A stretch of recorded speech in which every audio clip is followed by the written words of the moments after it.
This episode of Beers and Brawls is proudly brought to you by Shifty Lizard Brewing Co.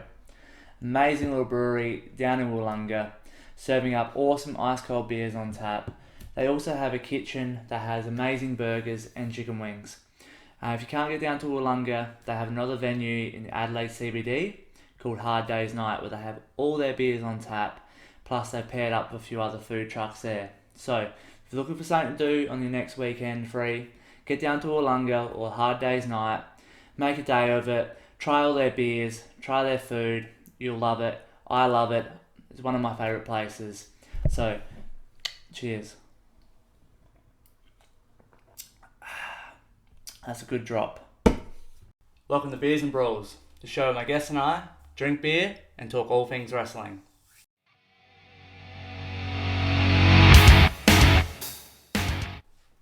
Welcome to Beers and Brawls. I'm your host, Jared, and thank you for joining us on another episode. Big thank you to our sponsors, Shifty Lizard, keeping us hydrated throughout this episode. And today's episode is a little bit different. It's not a wrestler per se, but it's a guy that has been a ring announcer, a commentator, a manager of champions, and many others. He's been in Wrestle Rampage from the beginning and is now at Riot City Wrestling. He is Ben Rosenthal. Ben. Jared. Thank you. That's weird calling you that. Thank you for joining me on the episode, mate. Appreciate you giving up your day to come sit with us. We're doing it during the day today, so not going too hard on the Shifty Lizard beers, but appreciate you giving up your time, mate. How's everything going? How you been? Yeah, I have other responsibilities during the night, like sleeping and being old. So the day works perfectly for me. So I appreciate the change in time. At least you got lots of lovely natural light coming in. Yeah, absolutely. No, it's a nice day here, so it's great. And obviously, if you haven't got a show on, you've got other things to do in the night. So appreciate it. We were always accommodating here to put on for our guests.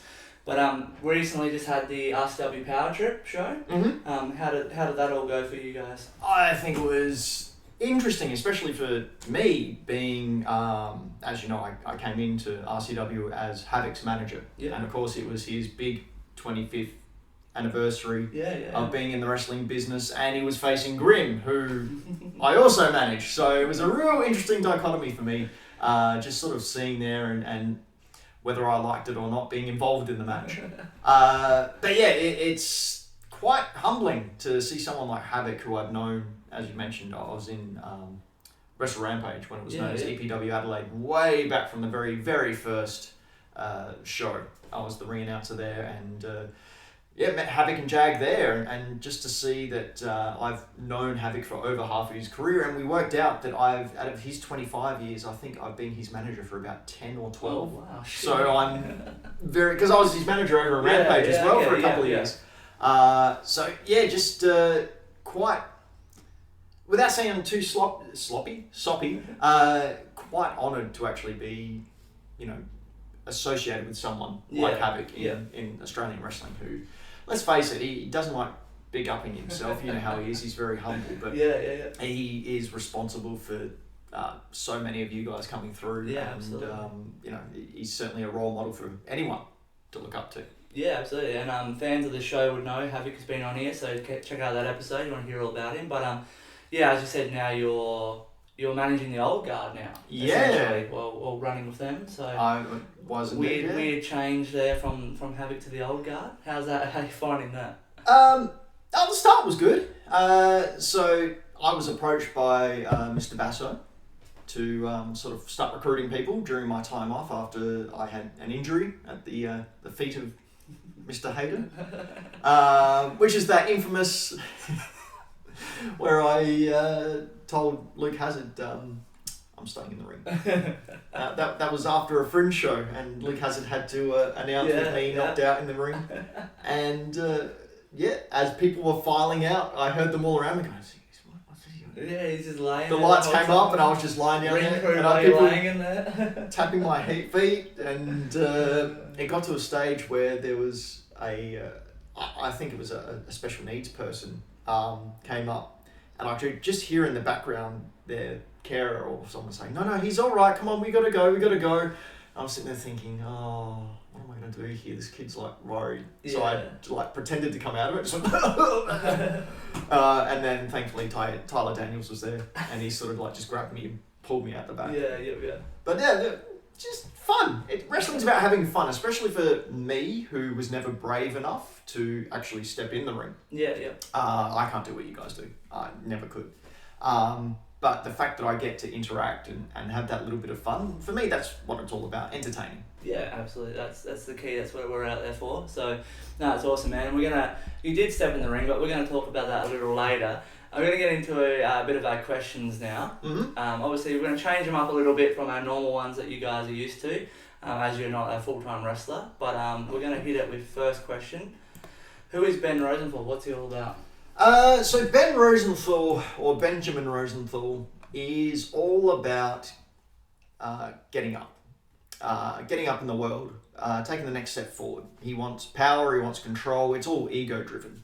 That's why, part of his, I don't know if you've noticed, but he's got a big chip on his shoulder, especially with these baby faces that the audience likes. And that's because Ben always wanted to be a wrestler, but didn't have the talent, didn't have the physique, didn't have the ability to do it. So was forced to become a manager and has to sit and stand on the sidelines while all these other people get their adulation. So, while he might not be very strong, he's cluey, he's manipulative. Nice. And that's what his strength is. Okay. So he uses his cunning and his conniving to latch on to people in order to get that adoration. Yeah. Unfortunately, not a lot of adoration comes because he's quite a prick. So it's all about proving to himself and his own, fragile ego that he's important. He's, and he does that by putting others down. That's why he has such an issue with Matthew Hayter, because Matthew Hayter is everyone loves Hayter. Hayter's young, he's talented, he's physically amazing. He can wrestle the boots around anyone. Rosenthal can't do that, and that's why it just gnaws at him. Yeah. That's why it was so easy for Chris Basso to sort of get Ben over on his side, because he was promised all these things. Refer to him as the Kingmaker. The Kingmaker. Yeah, Ben Rosenthal, the Kingmaker, because everyone who I've managed has held a title. That is true. Yes. Yeah. So Havoc's held a title, Chris Basso's held a title, Dean Brady held the Emerald Crown. Yes. True. Cutthroat and tag team. Yeah, tag team. So all the belts available, I've managed. Nice. So the Kingmaker is the gimmick. Yeah, you can put that in the resume. I like that. Yeah. We touched on it a little bit, but when did you actually start in the wrestling business? So I started, I cannot remember the year now, it was before my daughter was born. I think it was around 2004, possibly. No, hang on, it would have been second year uni, so 2002. Okay, nice. So around 2002, we got a call that Joint Promotions, I think it was at the time, which is the old, Cole Devani crew. Yeah. They wanted to put on a wrestling show during O Week. And they needed commentators and ring announcers, and I was in student radio at the time. Oh, nice. And everyone knew I was a wrestling fan, so I said, yep, I'll do it, not a problem. Yeah. So ring announce for them, did live commentary with a friend of mine who I did a radio show with, made some comments that would get me cancelled nowadays. But it went over huge with the university crowd, who would have thought? And then I got a call from Jag, just saying, hey, we're starting up our own promotion, would you be keen? Yep. I said, yep, count me in. So I was there for the very first EPW Adelaide show. Nice. I was at EPW for, I think, 12 years before coming over to RCW. Yeah, so that's my start. I went to Snake Pit once with Slater. Was it with Slater? No, it might have been with Havoc, and Slater punched me in the face. But I primarily, I'm a one-fed type person. That's good. That's where I want to be. That's where my loyalty is. So that's where I'll stay. Nice, long time in the business. So that's awesome, man. Still going strong. Who's your favourite wrestler or wrestlers? And okay, so growing up, it was very much Chris Jericho. Ooh, nice. Just because I liked his arrogance, I liked his flair, I liked his charisma, I liked his wrestling. Recently, as I've sort of realised the individual behind the wrestler, and other people came up to start, it's sort of a tie, but I think Bryan Danielson and Kenny Omega. Nice. you know, it's your generic answer, but Bryan Danielson is probably... I don't think many people have said them ones. Really? Yeah. So Bryan Danielson for me is the best of all time. Like, without a doubt. The best promo, the best wrestler. Yeah. I mean, he books half the AEW stuff now. He was even booking in WWE. Yeah. And from what I can tell, it's just a really nice dude. Yeah. Really humble, really down to earth, and does all he can to put the promotion over. So, as a manager, and I think I said this at AMT, your job as a manager is to put your wrestler over. Yeah. That's your job. Yeah. It's not about you, and no one gives a shit about you. Your main goal is to, whether you're heel or face, get your wrestler over. Yeah. That's why I like generally working for people who aren't the strongest on the mic, because I know that I am. So therefore I can sort of back up their wrestling prowess. Yeah. It's just unfortunate now I'm in a stable with Chris Basso, Dean Brady and Grimm, who... I wouldn't give Grimm the mic. No, but I mean, Brady, how do you top Brady? Yeah. Like, he cracks me up sometimes. And Basso as well. Just last show we were cutting a promo and I had to look away because he was about to make me laugh. It's ridiculous. They've got it down. Favourite match that you've been a part of? Obviously not as a wrestler, but can be a manager, because obviously you're not a wrestler, but no. Any match that you've been a part of as a manager? I think one of the ones, like, so obviously the match that I wrestled in was fun. I say wrestled in, I was in the ring for like 30 seconds. But I'm a heel, that's my job. Yeah. But there I wanted to, like, our job when we first came into RCW, Havoc and I, was we were told, we want you to get Jimmy and Miller over. It's like, sweet, we can do that. And Jimmy and I just had excellent chemistry with each other. Yeah. Like, both similar type of people, both similar type of humour and similar type of arrogance. So we just blended, and then Miller and Havoc blended so well together as wrestlers. Havoc is this big, threatening, old hand, gruff wrestler. Yeah. Me is this mouthy smart ass. And then we got Miller, the young, athletic wrestler, and Jimmy is his mouthy smart ass. And yeah, their dichotomy worked really well. My favourite part in that match is at one point Miller goes to hit the ropes. I sweep his leg. And then Jimmy goes, and then like 20 seconds later, Havoc hits the ropes. And Jimmy sweeps Havoc's leg and goes, yeah, see, I can do it too. But yeah, that was a lot of fun. I think the one that's most special for me, and it's because not a lot of people knew about it, was when Havoc cashed in or unlocked his key to the city and won the title from Matt Hayter. Yep. Because at the time, Havoc was a babyface. He was a good guy. Yeah. And we were separated. So this is the type of long-term booking. So the storylines I like being is where you put little threads down. Yeah. And then once the big thing happens, you can look back and go, oh my God, there's all these little things leading up to it. So we had Havoc win the key to the city, and my character, started grabbing the key off him and sort of parading around with it because Havoc was turning babyface. People were starting to cheer him, whereas I was still very much getting booed. So I used to grab it off him and parade around and blah, blah, blah, and Havoc had enough of me and ended up firing me. And I disappeared for 2 months. Yeah. Just wasn't on shows.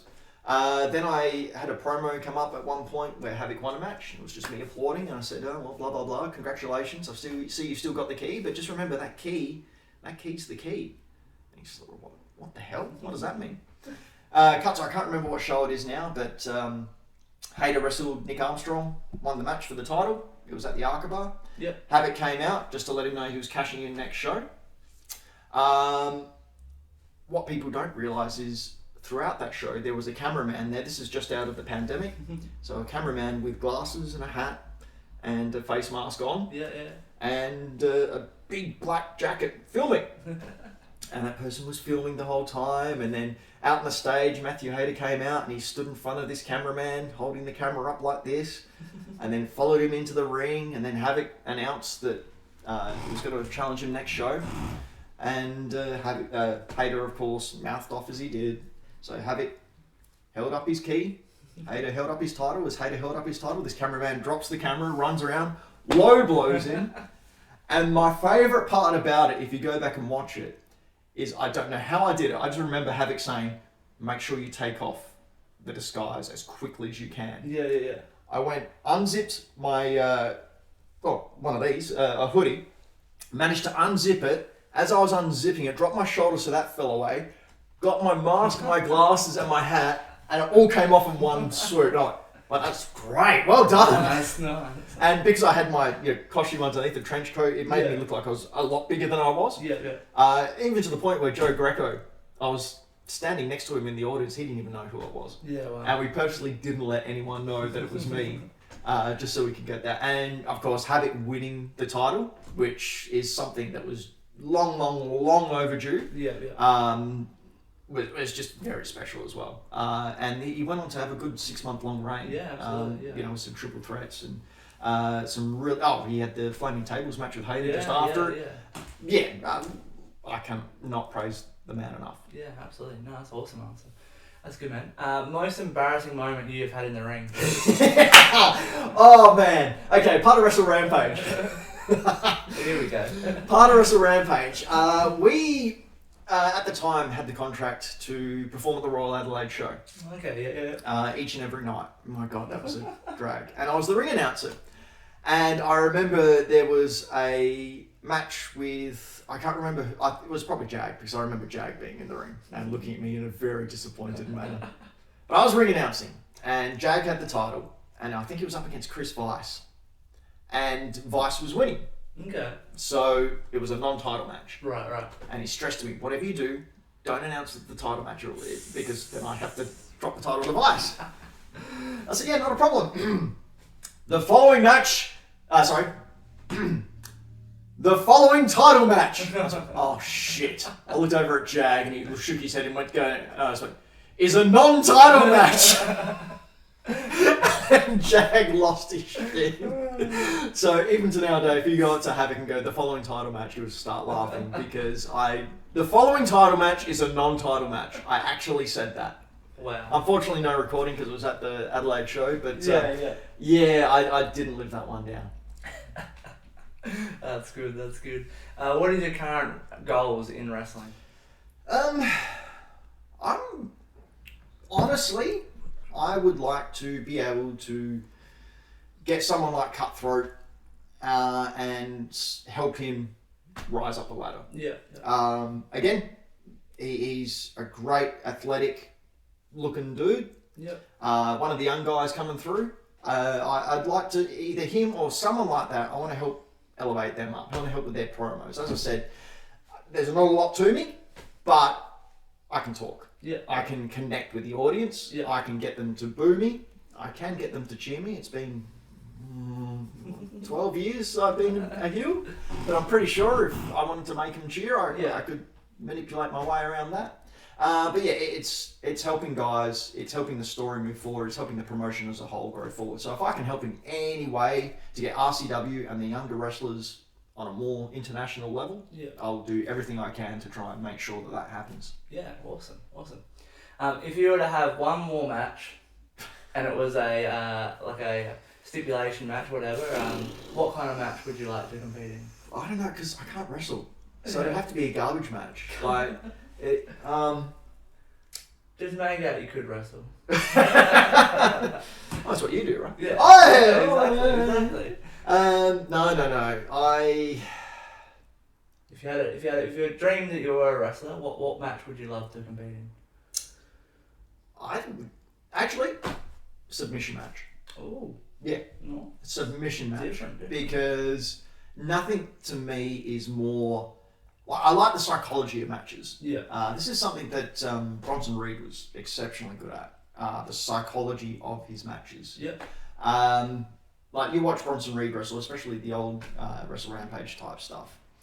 He will try and tell a story through his movements that reflects the end result, which is not something a lot of wrestlers that I've seen do effectively as he did. He was very good at, say, if he was going for an armbar submission, he would work the shoulder, he would work the arm, he would make sure that that's his target. He would make sure that he would try and attack the lower back so they didn't have enough power to kick out. He attack the shoulder so he could get the pin. Just depending if he was, good or a bad guy. It just depends on what he attacks. So for me, those kinds of matches where people are just focused on a particular area and wearing it down and wearing it down. Yeah. So and I think that's why I like Bryan Danielson so much, because he very much does that. Yeah. Tells a story through his wrestling. MJF as well. I didn't mention MJF before. MJF is freaking brilliant, and I just hope he stays away from Hollywood, because I want to see that man wrestle and cut promos, and oh god, he's amazing. Yeah, just that kind of natural charisma. But yeah, Bryan Danielson is easily the best at that. Kenny Omega as well, obviously, is a huge storyteller in the ring. But yeah, that's the type of match I like to go. It's only you wear him down and you have to make him tap. But knowing me, I'd be tapping within 3 seconds. That's alright, I like it. It's a good answer. It's different. In your opinion, what is wrestling missing today? Local wrestling. Local wrestling? Look, if you'd asked me this a year ago, I would have said a sense of community between federations. But I think, especially on the South Australian scene now, it's all been very good lately, very cohesive. I don't think there's a lot of animosity that I can see. Again, I stick to RCW, so I don't really know what it's like elsewhere. But I know that, well, props to Chris Basso. When we first came on board and I was first speaking to him, he just said, look, I don't want any of this exclusivity crap. I just want everyone to be able to wrestle and enjoy wrestling. And from what I've seen or what I've heard, South Australia's probably got one of the healthiest wrestling communities in Australia. I mean, you know better than I. You've travelled interstate. I don't know what the other locker rooms are like, but definitely there's no hostility that I can see between the federations. And I'll just say that Riot City Wrestling is, backstage there, is the most welcoming, friendly, supportive network of people. Everyone's there for the show. There's no, besides one person. Look, hey, it's you. Okay. Brilliant.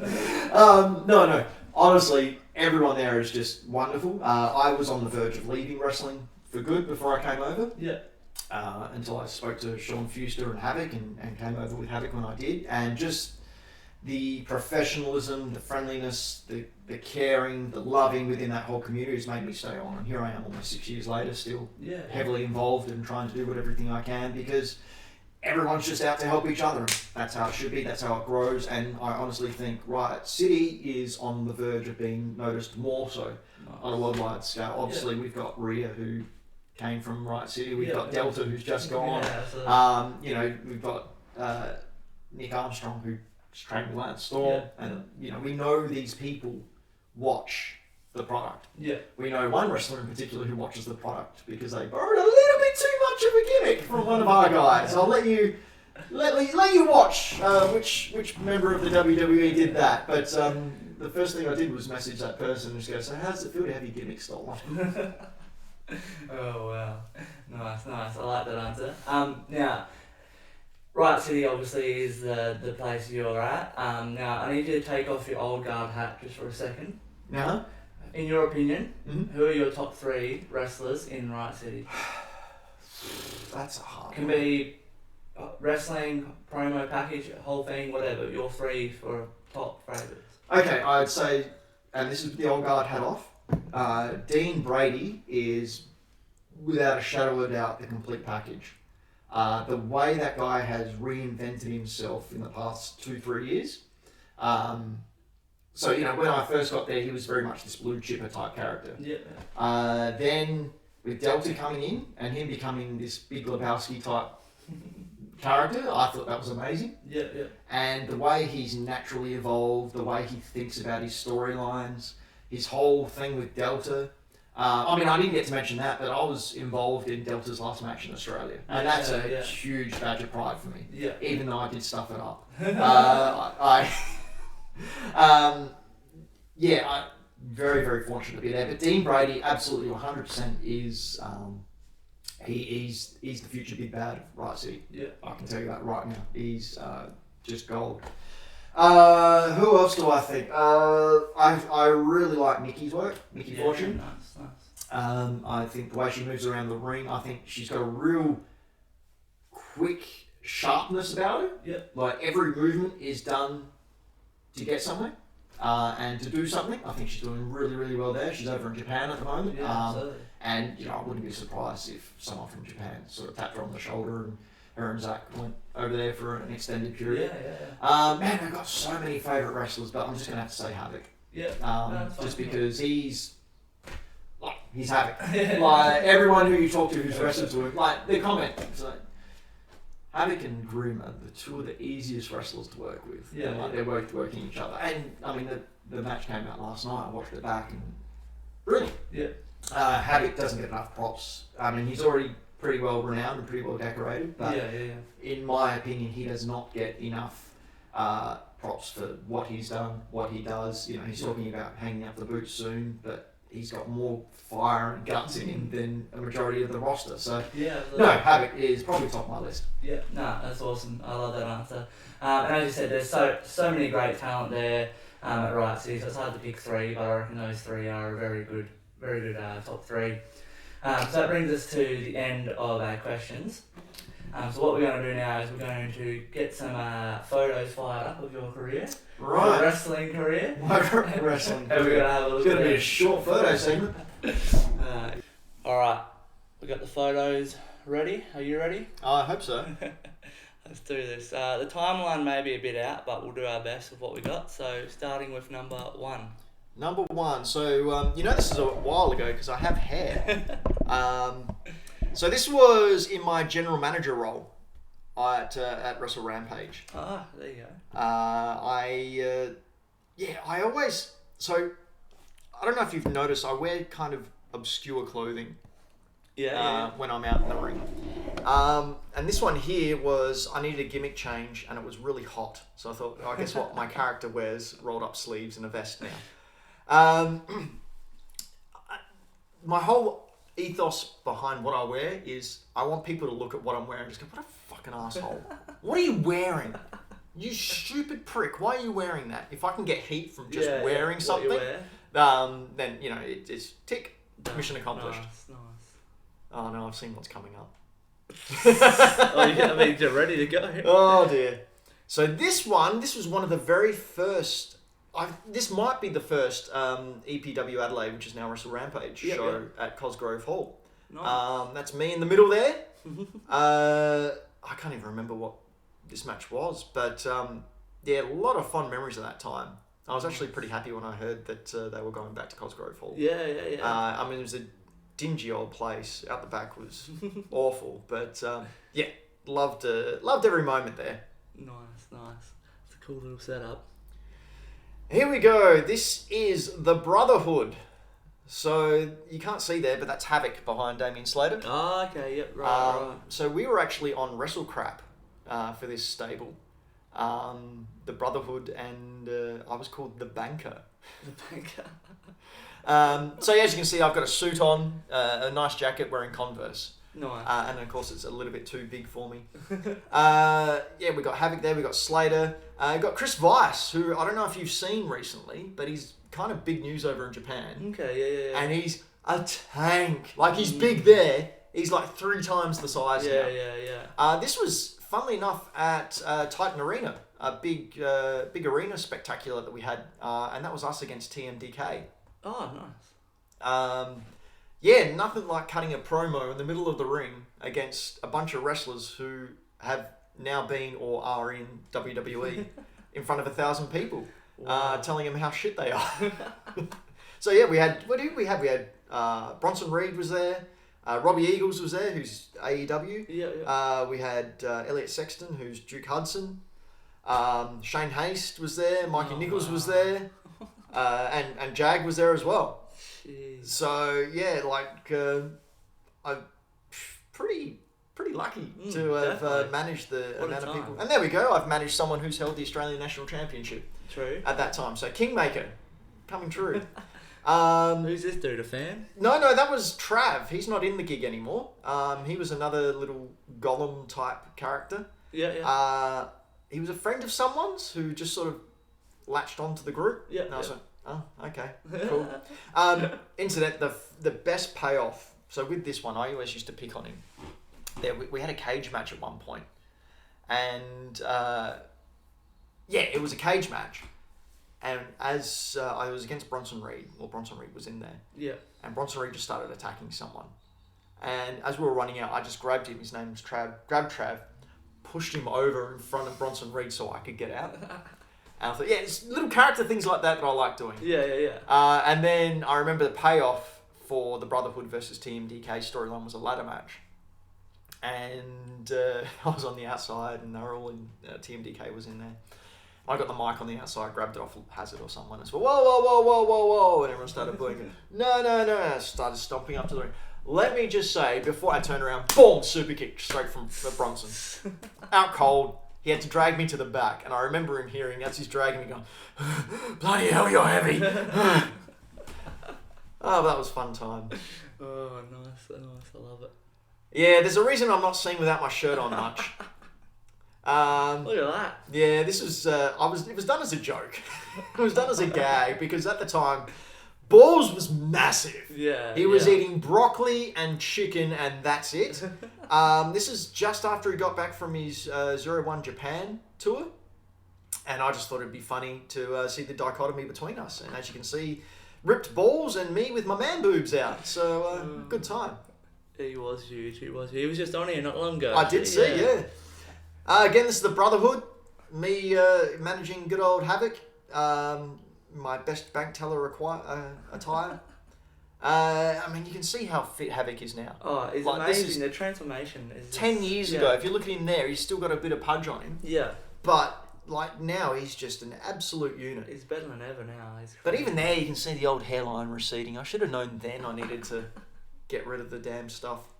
That's alright. It still looks alright. Oh no, it might look alright at the front, but so I originally as a kid. Because I grew up watching Stone Cold Steve Austin. Yeah. I always said if I was ever going to go bald, it was coming off. Right. And I remember looking at a photo, going through my sister's photos one day on Facebook, and there was a photo of me playing with my nephews and nieces. Just going, rah, and it was taken from behind. Yeah. And all I could see was this little bit of a light spot right there. And I said, what's that? And then that day, walked into the bathroom, went, and it's been off ever since. I'm fortunate though, because my current partner, she met me when I had already done this. Okay. So yeah. I remember one time I shaved and she's, what are you doing? Oh, I just thought I'd shave. No, don't do that. No. And my daughter now, who's almost 17, has never seen me without a beard. Oh, wow. I didn't have a beard when she was younger, but how much do you remember from back then? Yeah. And like she's just like, no, don't shave. All right, okay. Even though the white's coming in, no, don't shave. Okay, cool. So that's my next plan. As soon as the white comes in fully, I'm going full Kratos. Oh really? Yep. Big ass white old man beard. Be great. I can't wait to see that.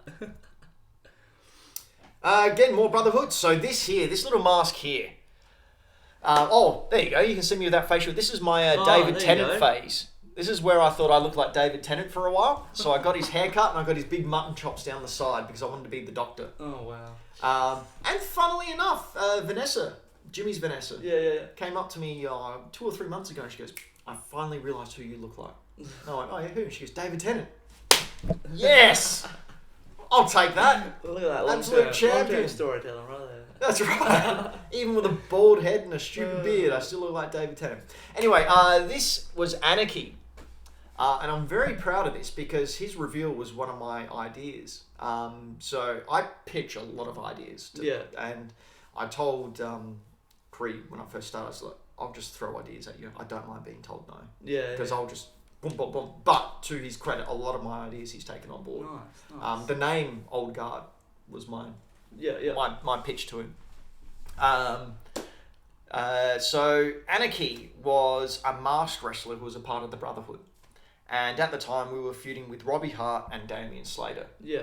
And it got to a point where it was going to be Havoc and Anarchy versus Robbie Hart and Damian Slater.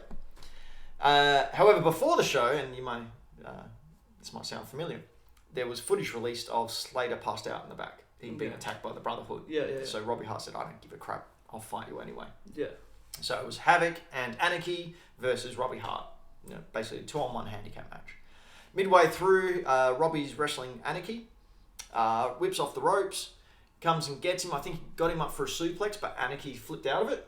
But as he flipped out of it, the mask got stuck. Boom, and it came off. It was revealed to be Slater. And then Slater was sort of like the brains behind it all. But I still remember going to them and they're going, what do we do? How do we get this mask off? And I said, well, is there a wrestling move that it can accidentally fall off? And Slater went, actually, yeah. And they came with. So I take pride in knowing that little reveal was sort of ours. Yeah. Something that you may recognise got reused a little bit later on down the road. With the reveal of Mr. Basso being involved with the old guard. But the rule in wrestling, this is a hard and fast rule, 7 years. People forget after 7 years. So you can repeat your crap after 7 years. Nice, okay. Write that one down. And there's Anarchy there, Damien Slater. So Slater was pulling double duty. Oh, really? He was wrestling as Slater, then he was coming out and wrestling as Anarchy. And look how jacked he is there. Wow. He's so jacked. He's still so jacked. He's more ripped now than jacked, but yeah. Where was that? That was in the old St. Clair Rec Centre. They used to have skating there. I love Havoc's get up. Yeah, the old Riot gear. He did that well before the Shield did it. Combat, I love it. This is what Havoc refers to himself as a butch lesbian phase. See, look at that. That's Tennant. You look at David Tennant and Doctor Who, you can tell exactly what I was going for. If I could grow hair, I might do that again. But I can't, so I'll just stay like this. I like it, it's not bad. And that was the photo that made it to Wrestle Crap. So, it was Deadpool ripoff. And is that the hardcore title? Oh, the hardcore title! Havoc is still technically the hardcore champion. Oh, really? So, I think what went on there is the belt was given to us. There was a tournament. Havoc won the hardcore title, being, sort of the hardcore legend that he is. And then the owner of the belt asked for it back. So, they just completely no-sold the whole belt. It was never referenced again. I think Havoc had it for 2 shows. Wow. Again, Kingmaker. Another champion, yeah. Whoever I manage gets a title. I make it happen. Oh, God. That is the very first EPW show. Is it? Yep. Nice. That is the very first one. So that was my friend, another Ben from Radio Adelaide on Student Radio, who I did a show with. Very, very first show. He didn't stay around after that. It wasn't for him, so he decided to leave. Yeah. And I stayed on, and here I am. God, I reckon almost 20 years later, still involved. Nice. That's awesome. So this was, I don't know if you can tell from the picture, my arrogant prick phase. This was when I was on commentary. I don't know if I was general manager of Wrestle Rampage yet there, but I was definitely trying to get as many boos as I could. And we had Matthew, who was learning the ropes. I think he was a friend of Bronson's at the time. Okay. So he sort of came on board, and I was doing commentary with him. And then young Geordie, who was a wrestler but got injured, unfortunately. Yeah. So she became sort of like a ring announcer and sort of backstage interviewer type person. Yeah. But they were fun times. I used to hang crap on everyone, which just seems to be what I do. And I wonder why I don't have any friends. I don't wonder at all. I know exactly why. Oh, come on, don't be like that. And then, what title is that? Is that the Australian National Championship? It Yeah, looks it like is. it, Yeah, yeah. it is. So that's a Rampage one, which is weird because I don't actually remember who it would have been Slater. That would have been Slater. I would have been cutting a promo and very unimpressed with the audience. For some reason, they boo me when I'm trying to talk. Oh, I wonder why. But yeah, like that would be easily 8-9 years old. Yeah, right. Good to see I haven't changed much. Actually, that is quite good to see. It's good for my ego. Yeah, there you go. Yeah, the hair's off as well, so. And here we go. Oh, that's the ladder match. Riot City? Yep. Look at that. That was... Oh, was that a ladder match or was that... that was Havoc's first match there, I think. Was that Key to the City? Yes, it would have been Key to the City. All I remember is that Key to the City. Or the one after... No, it was that Key to the City. Dane asked me to get up on the ladder so he could light up where the spotlight is on the key. So I got up there and I looked down. There was a couple of guys in the ring. I think Trav was in the ring and whatnot. And I said, Is this the height that Mickey fell from when she broke her ankle? And they go, no. Hers was higher. Oh. So for those of you who don't know, Mickey Fortune fell off a ladder to the outside, but landed ankle first and shattered it in like 14, 15 different places. And it was like one of the first shows we went to. And I just remember looking down and going, you guys are fucking insane. And again, backs up why I don't wrestle. Because I do not have the, how does The Rock put it, testicular fortitude in order to do that type of thing. That's fair enough. Yeah, no, heights aren't my thing either. Well, not even heights, just the fact that you know what's coming. You're heights falling, are fine, it's the ground that's the issue. Goddamn gravity. It's a long way. Ah, good times, good Jimmy times. C. Jimmy C, I've got such fond memories of this feud. Like, even Havoc has said as well that it's probably the best feud we've been involved with. This went for about 6 months, I think. Started off with Jimmy mouthing off to us backstage. So then Havoc and I decided to come out and sort of just strong arm him, causing Miller to lose his spot in the Rumble. Yeah, what a feud. Just very special place for that one. I got to do it with Havoc. I got to wrestle in a match. And I got to have a damn fun time sort of creating it. It was, some of the promos we did were fantastic as well. Yeah, I'm sure we got plenty more photos of that, so we're going to talk a lot about that. But here we are. What was this one? It was just one of the ones he won, I believe. It looks like a fringe show. Possibly a fringe show. Yeah. Again, the tweed jackets. I love the tweed jackets. The tweed jackets, again, linked into Doctor Who. Yeah. I was wearing a TARDIS jumper just before, but it got wet, so I had to change. Yeah. Well, I can talk about Havoc for as long, but again, you look at that photo there. Yeah. And this is a good couple of years old. He's even bigger now. He's even fitter now. He's even fitter now. And he's older than he's ever been. Even better believe it or shape. not. There it is. Oh my god, you wanna... So the whole gimmick here. Again, I kept this to myself apart from Rocky backstage. Because he came up to me and said, aren't you wrestling? And I sort of like just showed him. And I've never heard Rocky laugh so much. And he just went, you are a fucking... Yeah, and I went, yep. So the whole gimmick was, obviously I come out in my tweed suit and a shirt and everything. I was supposed to be wrestling in this match. I went to Havoc, you know what, I'm just going to cut off the sleeves. Because I'm not a big guy, I'm quite scrawny. So the whole idea was I'm going to act all nice and tough and take off my jacket. I'd be wearing a shirt suit, but the sleeves would be cut off because it's time to wrestle. And the groans and laughter I got from the audience when I unveiled that was amazing. Because just after this, Jimmy did his Hulk Hogan rip shirt, and I sort of sold that I was a bit scared of him and tagged in Havoc straight away.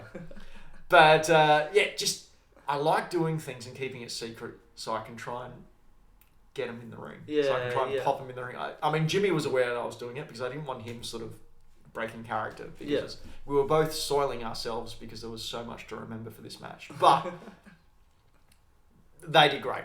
Like, everyone involved did great. I think that match came off brilliantly.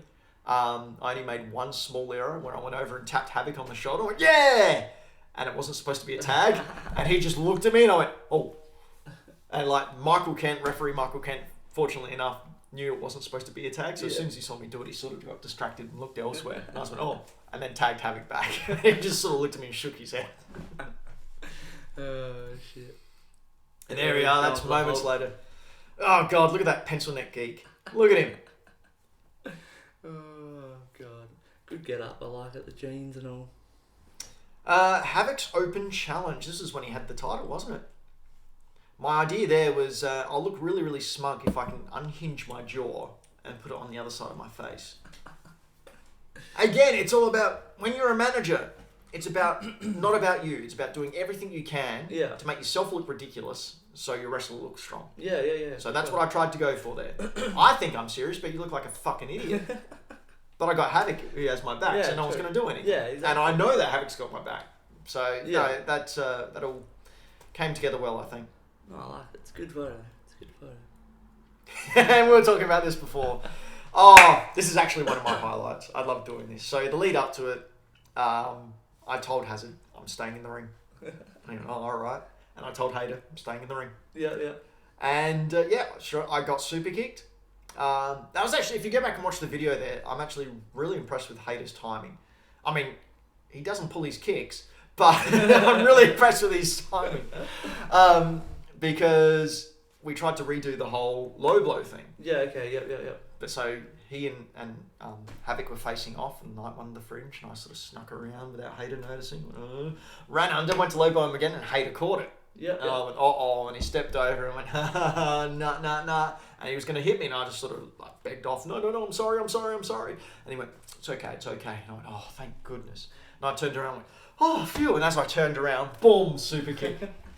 And my whole philosophy, being a manager, is you guys, the wrestlers, you're trained, you're athletic, you're used to getting hit. Managers aren't. Yeah. So if you think of it like sort of a video game level, you've got you guys who are the wrestlers, sort of like on level 80, and you got people like me who are just sort of like your ordinary plebs. We're on level 20. Yeah. So any hit or any move from a wrestler who is on level 80 is going to completely one-hit KO your level 20 manager. Yeah, okay. And that's how it needs to be sold. And again, this is where managers need to leave their ego and all that bullshit at the door. You're not there for you. You're there to be entertaining. You're there to put your wrestler. And I'm hoping by doing that, I made Hater, in a small part, look good. Yeah. He got the kick in on the snively little weasel, he calls me, which is Stuck, although I prefer Goblin. And I disappeared for 9 months after this. Oh, wow, yeah. So the next time you saw me so this was in February. Yeah. The next time you saw me was in November when I came out with the Old Guard. Ah, yes. So I still went to every show, still helped out backstage, still in the back in the promo room, helping out whenever I was asked to. And that's the other thing as well. I don't help unless I'm asked, because I don't want to stick my nose in where it's not welcome. Okay. So if people ask me for help, I'm more than happy to help or give my advice, but I'm not going to tell wrestlers how to do their thing. Yeah, okay, yeah. So 9 months I went out, and that's why when I took a cutter from Nick Armstrong, I wore a neck brace for, I think, 4 or 5 months. Because you have to sell this type of stuff. Yeah, of course, I love it. Yeah. There was supposed to be a payoff for that neck brace, by the way. I just forgot to wear it out one time. And I went over to Korea and just I forgot my neck brace. And he goes, oh, I'll scratch it. Oh, shit. I like it. It's good commitment, man. I really enjoy that. You have to. And there it is, the initial Old Guard lineup.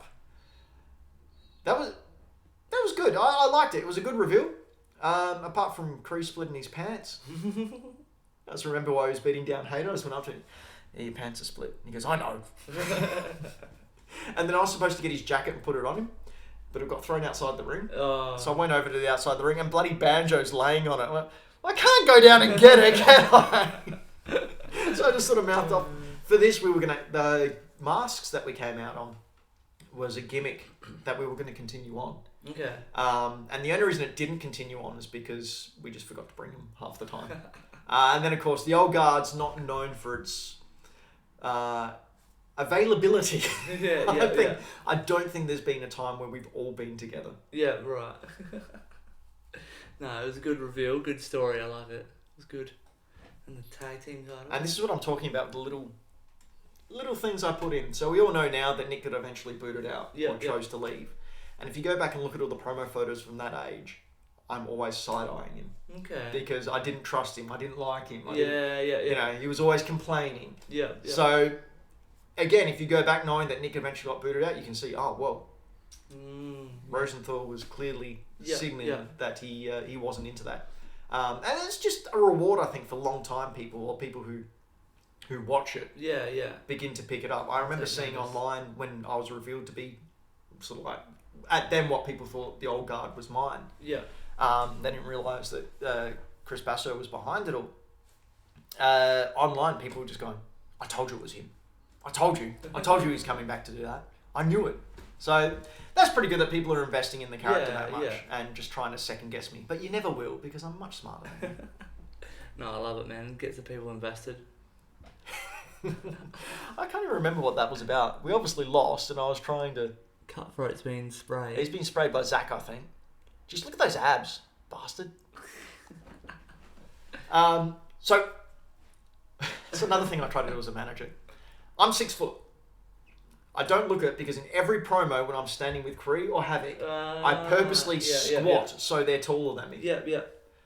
Because you can't have a manager taller than the wrestler. So I've got a good couple of inches on Chris Basso. So whenever I'm in a promo with him, I have to squat. So I'm Okay, yeah. Smaller yeah, than yeah, him. Just it's again that aesthetic type thing, and that's the type of dedication you have to put in as a manager in order to get your wrestler over. No, I love Make them the star. Yeah. I hope if anyone's watching that is inspirations of being a manager, take this advice because this is really, really good. Don't be selfish. It's not about you. Yeah. It's that easy. Don't be selfish. Not about you. It's about your wrestler and it's about everyone else. And even all these little things you're saying, of making the height differences and all that sort of stuff. Everything you can to put them over. And so with a wrestler, you know as well, with a wrestler, you are your franchise. You are your billboard. You are selling yourself. Managers, you are selling them. Yeah, yeah. So focus on that. I can't say that enough. Do that. Awesome. No, I love it. That's great advice. And here's the new old guard. The new old guard. Look at me looking very smug there. Dean Brady. What a freaking unit. And he's just getting bigger. He's just getting better. And my God, when he caught Banjo 2 shows ago, Banjo did a flying crossbody off the top rope. Yeah. And Dean just fucking caught him. just boop, picked him out of midair.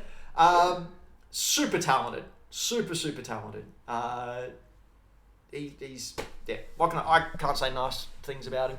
Cutthroat, I reckon, once he gets back onto his regular training, he's going to be the future as well. So Dean, I think, is the immediate future. I can see him holding many titles. Yeah, absolutely. Cutthroat, if he sticks to it and keeps training, I think in a good 4 to 5 years, you'll see him rise up to the top. And again, if I can help in any way with that rise, I'd be more than happy to. Yeah, absolutely. No, definitely ones to watch out for. And that was, again, you have to look like a bit of a dickhead sometimes. What, Grim? Look, so I was out there last show where it was Grim versus Havoc. Yeah. And I said this with Dean as well, because he's that committed to the character. There's been a couple of times where I've legitimately thought Dean was angry at me. Like, shoot angry at me. Yeah, and I've gone, oh, have I pissed? Because I've fumbled a couple of times in his matches because I'm so used to having Havoc walk me through his matches, and we walk through and we walk through and we walk through and we do it until I've got it. Yeah. Whereas with Dean, very different way of running through his matches. To his credit though, Dean has told people, Benny's not a wrestler. Don't talk wrestling language. Yeah. Spell it out to him. I still fuck up. So there's been a couple of times I've fucked up Dean's points, and I've had to apologise. Like, I fucked up during Delta's last one. I think it covered okay, but it was still a fuck up. I still have to wear it. So these things do happen. You know, I've been doing this for 15, 16 years. I forgot how long, but the wrestlers fuck up all the time. Yeah, and everyone's been really gracious about it, but I'm my own worst critic. I'll constantly be hard on myself on it. But Grim's the same as well. Grim, last show, legitimately thought he wanted to twat me one. And Grim's scary. Yeah. He's a scary dude. Oh, yeah. He is a scary man. And him in a heel persona, like, I will actually say, seeing his... So, the whole 5 years I've been at RCW, he's been babyface. Yeah. It's the first time seeing him as a heel. And the natural switch, you know how some people when they turn, it's like, oh, I'm a bad guy now. No, I'm a good guy. No, I'm a bad guy. He's done it in such a way that he's the same character, but he's just a bit meaner and a bit more angry looking, that people want to boo him because he's so imposing. Yeah. And the subtlety at which he did it was brilliant. So, you know, the young guys watch these guys who have been doing it for 20 odd years, because they're so good at what they do. There's a reason that they've been doing it for this long, because they love it, they care about it, they study it. They get the idiosyncrasies of character. And I think that's what a lot of wrestlers are missing, is what's their character's motivation? Why are you here? What are you doing? Not a lot of people think, oh, I'm here to wrestle this match. Well, no. If you're a wrestler, you want that title. Yeah, exactly. So what are you doing to get that title? Yeah. And what way am I going to weave my path in order to make it? I get there. All right, I might get distracted by this wrestler who's been mouthing off against me. I might get distracted by this wrestler who's insulted my ego. But eventually, all wrestlers want to go for their respective title. Yeah. So you need to work out what your character wants. And character first. Character should always be first. Yeah, 100%. No, it's great advice. Oh, now we're gonna... That's the end of the wrestling photos. I unfortunately didn't get any because they haven't been released, the Power Trip one. But now we're going to touch on something else that you do in your spare time. Mm-hmm. A podcast. Yeah, podcast that's just recently been renamed. We can see the name Hack the Dino there. That's what it was for the past 7 years. That's one of my former co-hosts, Dan McGuinness, one of the owners of Greenlight Comics in the city. Yep. And then we can see Floppy next to me there. Dan's since moved on to concentrate on a game that he's making. Oh, he's nice. a game dev now. Nice. We've got Floppy still with us, other co-hosts Anto and Braden, and we're called You Don't Know Video Games now. We've just relaunched recently. Oh, nice. Actually had a show last night, which is why I couldn't be here. There you go. So we stream fortnightly, but episodes go up weekly. Yep. We do it over on YouTube, so You Don't Know Video Games. And yeah, just talk nonsense, bullcrap about the video game world and everything else that we want to talk about. Yeah, nice. No, we'll have the links in the description, guys, below. So jump on there, give them a follow, watch their stuff. Here's a bit of a collage. And a collage. All right, so we should go through these. Obviously, in the top left there, we can see me versus Jimmy. So this was my call in that match as well. So we needed a way for Jimmy to get on top. Yeah.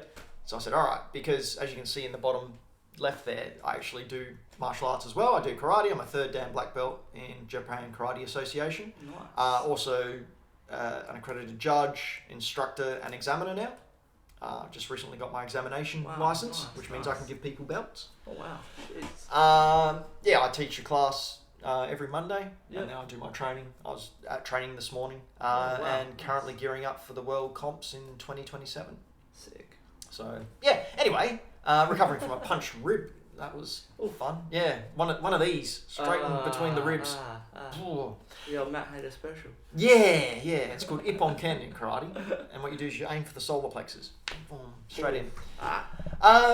So yeah, I said, all right, what we're going to do is Jimmy's going to be down. I'm going to pick him up. I'm going to go for a haymaker on him. And because, again, we're both on level 20, I wanted to make it, no, Jimmy's on level 21, and I don't know it. Okay. So I swung, and he blocked it. And he wrapped his arm around and held me like that. So I'm hyperextended there, so he's got my arm locked in, and I was just going, and Jimmy just slowly rose up, looks at me, and then twats me one. And I sort of stumbled back, because he's not that much higher level than me. Yeah. So it was, again, the payoff of cocky dickhead, thinks he's got it won, but then the good face prevailing and showing, actually, I got something more. And then, of course, I walked into the, I forgot what he called it. What did Miller call his rock bottom? Diamond cutter? No, not diamond cutter. Blood diamond? Yeah, blood diamond. Walked into that and took the pin. And I've got to say, actually no, walked into that, then Jimmy did the people's elbow. That was fun. Actually, that was really cool. Laying there, being pinned for the first time ever, and hearing the 1, 2, 3, I thought, that's fucking awesome. I think I'm the happiest person ever, besides Havoc on the end of a 20-minute match, to be able to lay there and get pinned. So second photo there is a TV game, which is the very first Nintendo console released ever. Oh, wow. So that one there, the white one, is basically a Pong machine. But the white one, there was only, I think, 500 or 5,000 made, and they were given as gifts to the Mitsubishi workers who helped develop the system. Because Nintendo was a toy game manufacturer before they did Hanafuda cards. Yeah. So this was the very first video game console they made and released in Japan, and I managed to get my hands on one. So that's one of the pride pieces of my collection. Yeah. Next to that, we've got Lepidon, which is Japanese Spider-Man's robot that he jumps into from the 60s. Oh, wow. You may have seen gifs of it on the internet, but Japanese Spider-Man uses machine guns and has a giant robot and drives around in a car. And Lepidon's freaking amazing. It's basically, so Lepidon is where Power Rangers came from. Okay. So they had, they made this TV series, live action TV series, where Spider-Man had a giant robot. Then they lost that license. Yeah. And then they made Super Sentai, which went on to be Power Rangers. And that's where they got that whole idea from. Yeah. Then we can see, middle left, we've got the Famicom, which is the NES, but over in Japan. Okay. What's important about this one, if you look at the controllers, they've got square buttons as opposed to round. So the very first release of them had square buttons, but because they were square, the buttons kept getting caught in the casing. Right, yeah. So they pulled them and then made them round. So that's a very first edition of that Famicom. Got the old Hack the Dino logo, which is still up and going at hackthedino.com.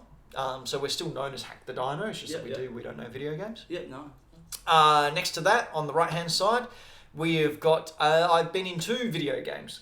Oh. So one of our listeners and supporters he makes Game Boy games. Yeah, wow. On the old technology and sells them. Yeah. And so we did one where we were in one of his games. Actually, no, I've been in 3 games. And then he made a game called The Floppy Game, which I was Spider-Ben in. And then F2 The Aflopolis, which came out at the end of last year. Oh, nice. Was... I was. Zach's in that one as well. Oh, wicked. And there's a very special moment between Zach and I in that game that I think is hilarious. Zach hasn't played it yet, but I'm pretty sure he'll pop when he sees it. I sure did. Bottom left talked about my karate side of things. Yep. Then in the middle we've got a shot from one of the promos we did with Jimmy and Sean Fuster, who I still think is one of the best play-by-play people I've ever heard. Mm-hmm. Definitely. Very close second is Sean from Wrestle Rampage. He's also doing Riot City commentary at the moment. I do commentary with him on World Series Wrestling when it comes down. Yes. It's Sean and I, and that dude, he makes work so easy for me. It's great. He's just a natural talent. And then bottom right, we've got the debut in RCW, which I was really happy with the debut. I was really happy people knew who Havoc was. Yeah. And although my promo went a little bit too long, I think we got over our intentions. Not Slater long, but probably a little bit long in the tooth. Yeah. But other than that, I think it was a good debut. I'm pretty happy with that as well. Absolutely, and awesome debut, awesome journey with him, and just keeps going. These were promo shots for Hack the Dino back in the day when we were starting up. I thought it'd be funny for me being angry at a Super Nintendo game, an NES game. Wasn't plugged into anything, and we were looking at a wall. But it's like when you give the kids the controller while you're playing. Absolutely, let them go. No, but that's definitely a face that I pull when I'm playing games. Yeah, 100%. We've all been there. The Hack the Dino one. Again, promo photos. That was us announcing the game of the year or something. I can't remember. Man, these are real old photos. Yeah, you got a few old ones just to throw in there, and this is the end one. This is the end one. That's me and Stan Lee. Got to meet Stan Lee. I still remember. So you get to spend maybe 10 seconds with Stan Lee when he's there. Oh, really? Because the lineup was huge. This was back in Melbourne. Wow. And I just remember I walked in. Just stood behind him. Just went, stand there, look at the camera. So I stood there and just went like this. And I still remember he looked back at me and goes, "That a boy." Yeah! Stan Lee said that a boy to me. Sweet. And then when he came down 2 years later, I got that photo signed. Oh, nice. So now at home, I've got that photo of me and Stan with his signature on it as well. Amazing. So, I mean, think what you will about Stan Lee. He was very good at marketing himself and marketing his company. Yeah. And he made a lot of difference in the world by helping create some of the most iconic characters in comics and movies. No, absolutely. Well, what a chance to get a photo with him and then get it signed and stuff. So that's amazing. But that, Ben, brings us to the end of the photos. Cool. I appreciate you looking at those and going through that. I appreciate the look back down memory lane. It's not often you get to go through and I remember that. Yeah, no, it's what we like to do here. We like to look at all the memories and go back through there. So, no, it was amazing to see, where you started at, Wrestle Rampage, EBW, as the announcer, and then you've made your way up to the manager of Kings, as you say. You've managed a lot of champions. Manager of Old Guard. Kings. No, well, you made Kings, sorry. Kingmaker. We'll get there. See, there's another nickname. So, Kingmaker is one of the nicknames I have for myself. Yeah. The other one's the linchpin. The linchpin. Do you know what a linchpin is? Yeah. What is it? You tell me.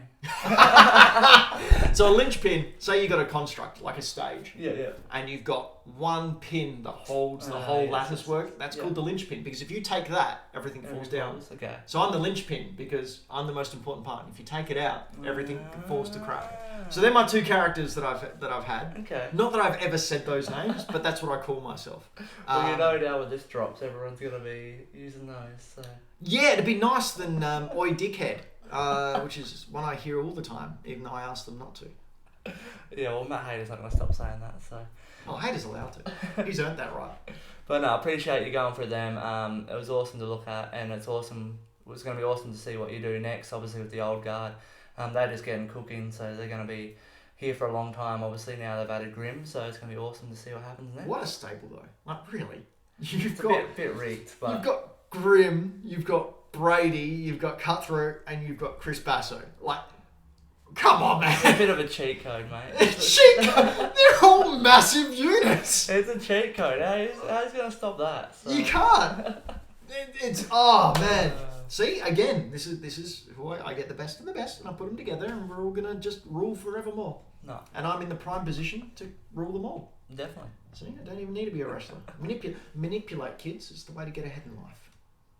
You heard it here first. Alright, Ben, I'd love for you now to plug any of the social media where we can find you, any events, merch, whatever else you have coming up. Cool. Yeah, well, you can head on over to hackthedino.com to see a lot of what we do for our podcast, You Don't Know Video Games. You can also join the Discord there, come and have a chat, see our Instagram. You can also head on over to YouTube and go to Super Retro Squad, which is where I go out every Sunday to all the markets and the stalls, and I go hunting for video games, retro toys, all that sort of stuff. It's a lot of fun and it's doing very, very well. Nice. And then I guess, Riot City Wrestling. Stay tuned there. I probably don't need to cover that. You've got that weekly, I assume. This guy's alright. Every now and then, apart from when he's beating up his manager.